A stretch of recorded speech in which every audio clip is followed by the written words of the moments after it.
Welcome to the Insights solo episodes of the Culture and Leadership Connections podcast. My name is Marie Gervais. If you're passionate about gleaning leadership gems from others and delight at the capacity of the human spirit to survive and thrive, this is the show for you. After interviewing 100 plus guests from diverse cultures and professions, I have learned a thing or two about what makes successful people tick and effective managers lead. In each episode, I elaborate on one or several of the themes sparked by Culture and Leadership Connections guests and reflect on how these motifs can help us all be better humans. Join me as we contribute to the leadership discourse by elevating thought around the cultures and leadership themes that influence management and work. And now for today's episode.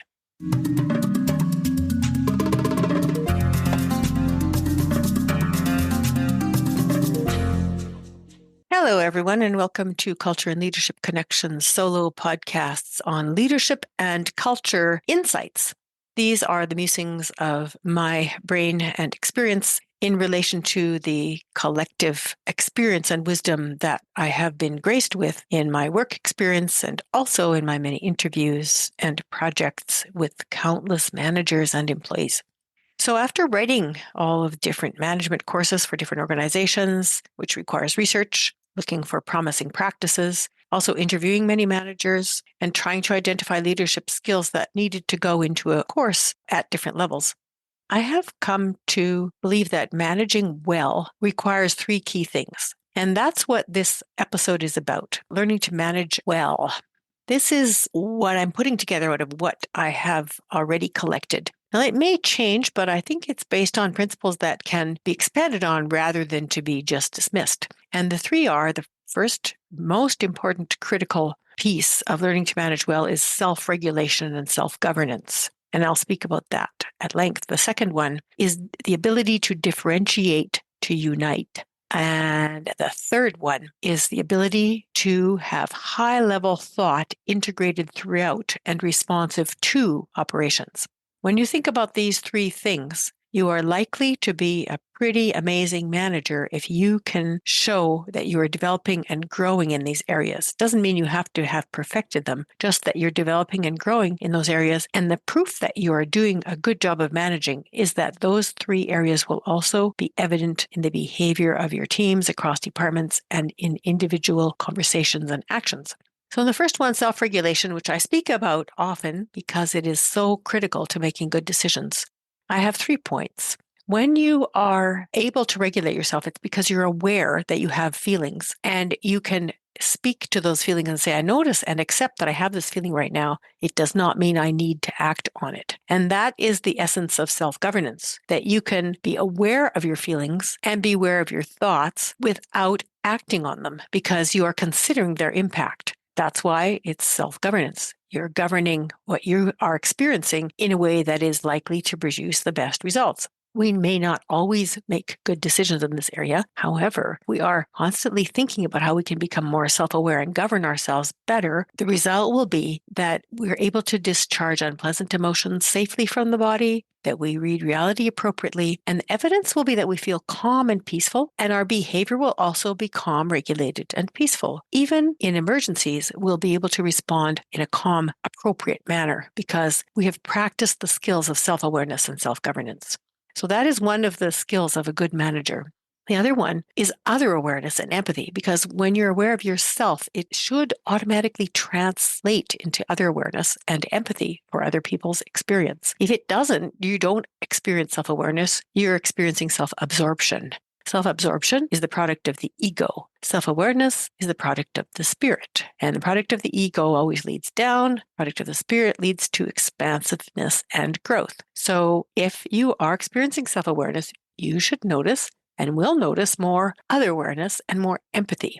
So you'll notice what other people are doing and feeling and experiencing at a much more aware level. And you will be able to feel some empathy for them. That means that you can hold their situation with them and surround it with acknowledgement and listening without having to attach yourself to it. So if you see increasingly effective professional judgment and you see increasingly high happiness in your team and in your organization. And you also will be able to observe respectful interpersonal behaviors and words. You know that you're increasing your awareness and empathy and you're spreading it. And other people are developing other awareness and empathy as well. Remember, it always starts with yourself. You don't have any self-awareness. You can't really develop other awareness other than your projection of what you think it might be.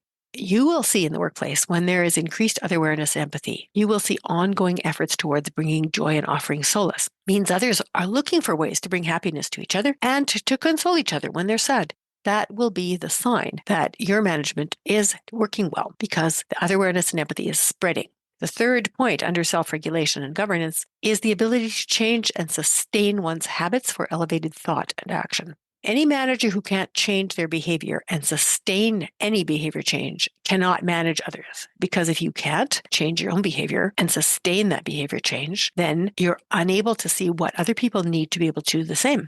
When you're in a managerial position, you're always asking people to change their behavior. Now, how do you know if you're able to change and sustain your habit for elevated thought and action? Well, this is what you'll see. Your identity is not associated with your routines and your known limits. So you're not saying, well, this is how I am, or I'm just old school, or this is what millennials do. You won't say that because you won't associate your habits, routines, known limits with who you are. Rather, your sense of self is continuously expanding, and the evidence will be that you're continuously learning, right? So you're learning more and you're applying what you're learning to your work habits and you're sustaining change, and your ability to change continuously in a direction that shows elevated thought and elevated action is going to be evident in your management style. So those are the 3 points under self-regulation. A is self-awareness and self-governance, B, other awareness and empathy, and C, the ability to change and sustain habit for elevated thought and action. That's the first category. The second category that makes for a really good manager, like managers that are exceptional, not just good, not just great, exceptional, outstanding. And it's not that they are born that way. It's something that evolves over time, but they have these characteristics because they're already starting to show evidence of growth in these 3 areas. So the second category that I wanted to mention to you is differentiation. That means the ability to see the separate within the whole and the whole within separate and to bring them together. It's the ability to do analysis and synthesis. You can analyze a situation and you can synthesize it. You can take apart a motor and you can put it back together, and it's better after you've put it together because you've taken it apart, looked at the differentiated parts, done what needed to be done to clean or repair or replace them, and then put the whole motor back together again in a way that it is purring beautifully. So under differentiation, there are 4 points.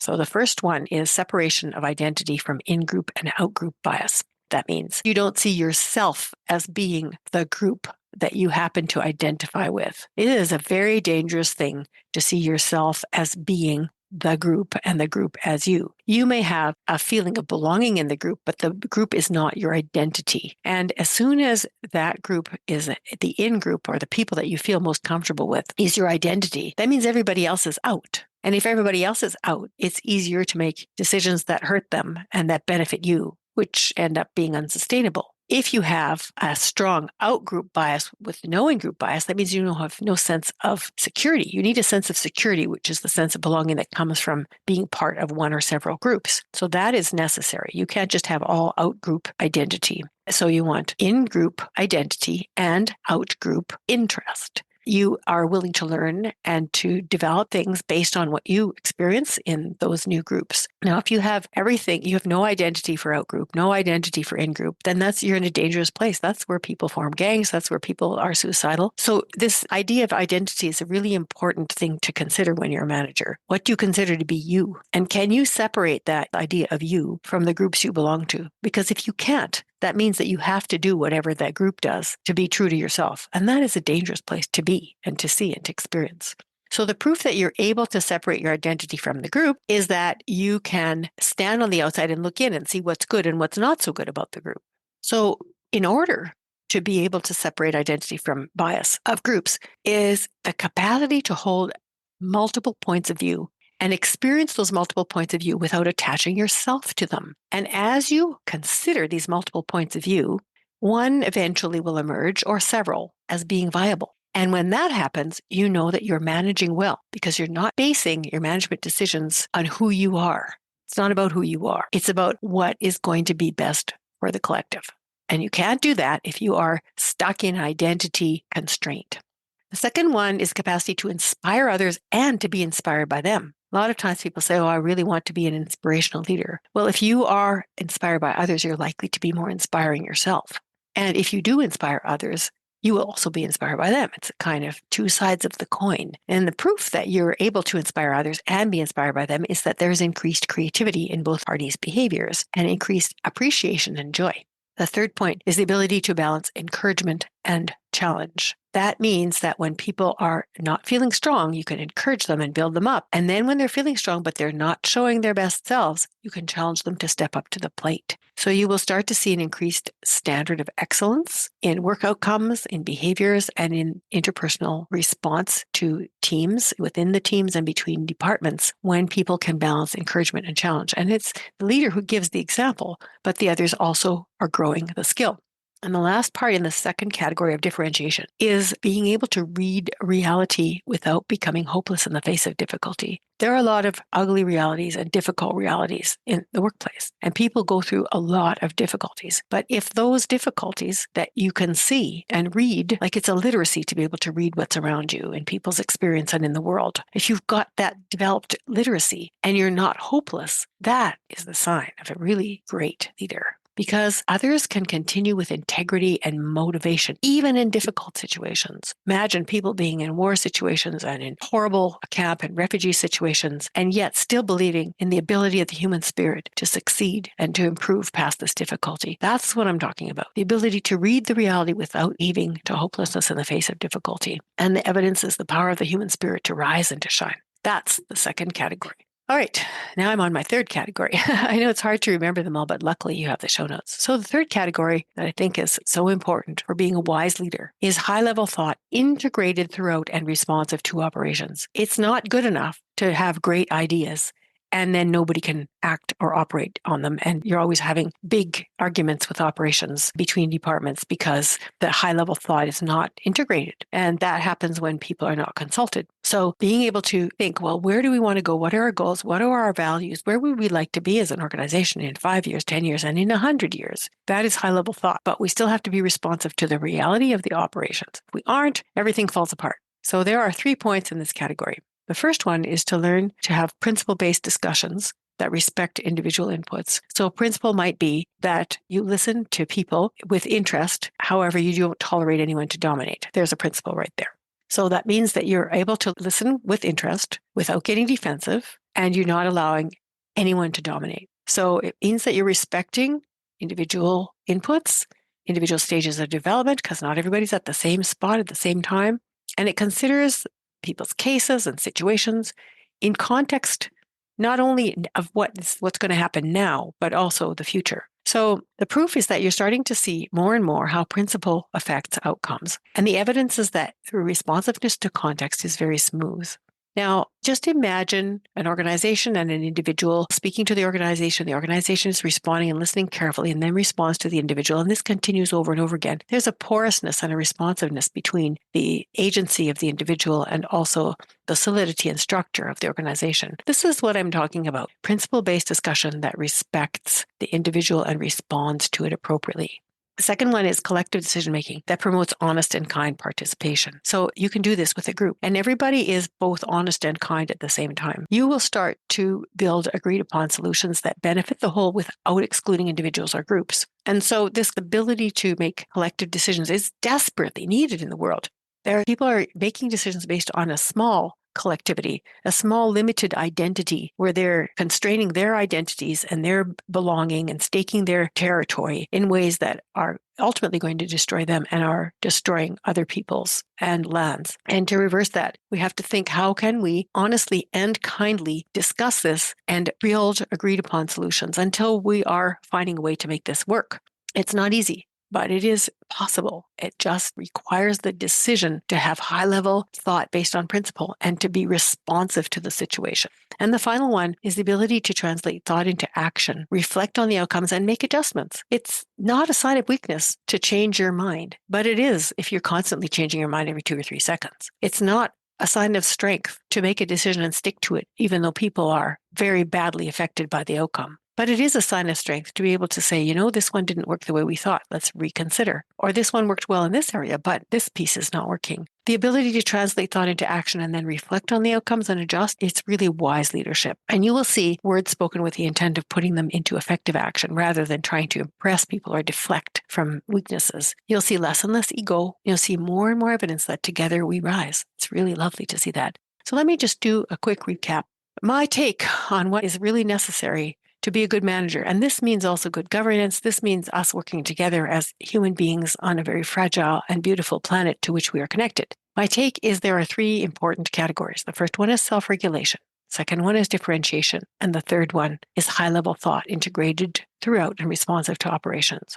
Within each of these, I explained what it takes to govern yourself carefully and develop empathy and change your own habits for elevated thought in the first category. And the second one, being able to see yourself outside and inside of a group at the same time to maintain those different realities until something emerges, to inspire others and be inspired by them, and to balance encouragement and challenge so that people make balanced and moderate decisions without moving from one extreme to the other. And they can read reality without becoming hopeless and stay motivated, even in difficult situations. And then the third one, when your high-level thought integrated throughout and responsive to operations, means we're basing decisions on principles that respect individual contexts and individual inputs, promotes honest and kind participation, and then translates thought into action with outcomes that we can adjust in response to the context. This is my idea of where we should be going. This is the future of management, and it's inspired by spiritual principles from all of the different sacred texts of the world religions. It's inspired by looking to see what makes people happy and what promotes growth and the capacity of the human spirit to manifest and show itself in a way that is beneficial to all. And I hope you find this useful.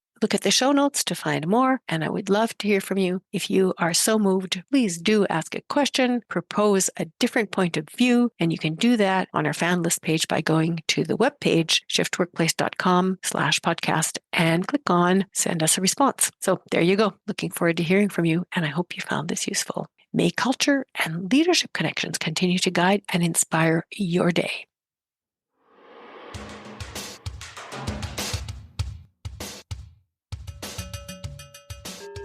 Looking for a great new podcast to listen to? Consider Leader Talks with Anne-Marie Pham. It is an insightful interview-style podcast with Canadian guests currently working in or related to the field of diversity and inclusion. Anne-Marie Pham courageously and tactfully addresses current issues through the insights of wise experts from diverse fields. These personal conversations bring a moderating influence to topics that otherwise would seem intractable. As a bonus, if you listen on or after April 28th, which is the International Day of Health and Safety at Work, you will hear Anne-Marie's interview with me about emotional and cultural safety at work. Go to ccdi.ca/podcast. That is ccdi.ca/podcast. The show is called Leader Talks with Anne-Marie Pham. Newsflash. Listeners can now interact with Culture and Leadership Connections podcast by leaving a voice or text message on Fan List. It is a fun and quick way to let me know what you liked, ask a question, or leave a suggestion. I will feature some of the voice messages on upcoming episodes. You might be surprised to hear your own voice, but only if you leave a message, of course. So to leave your personal message or your question, go to shiftworkplace.com/podcast and click on the Fan List link to leave it. I can hardly wait to hear what you have to say.